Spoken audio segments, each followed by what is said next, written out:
19টি জেলা থেকে এই 131 জন স্টুডেন্ট আসছে।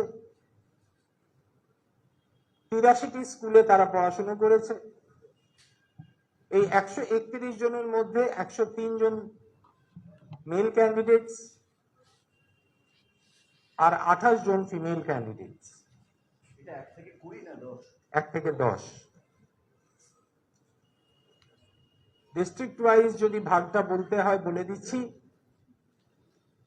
উত্তর দিনাজপুর থেকে 14 জন র্যাঙ্ক লিস্টে আছে। বীরভূম থেকে 6 জন আছে র্যাঙ্ক লিস্টে। 24 পরগনা সাউথ থেকে 11 জন আছে। পূর্ব মেদিনীপুর থেকে 23 জন আছে। বাঁকুড়া থেকে 14 জন আছে। নদিয়া থেকে 3 জন আছে। আলিপুরদুয়ার থেকে 2 জন আছে। দক্ষিণ দিনাজপুর থেকে 3 জন আছে। 24 পরগনা নর্থ থেকে 8 জন। পশ্চিম মেদিনীপুর থেকে 3 জন। পূর্ব বর্ধমান থেকে 5 জন। হুগলি থেকে 9 জন। কুচবিহার থেকে 7 জন। পুরুলিয়া থেকে 9 জন। মালদা থেকে 5 জন। মুর্শিদাবাদ থেকে 3 জন। হাওড়া থেকে 4 জন।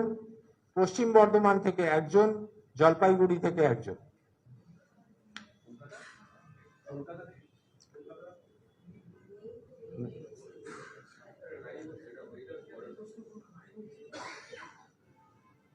ফার্স্ট র্যাঙ্ক যে পেয়েছে তার পার্সেন্টেজ হচ্ছে 99.71%।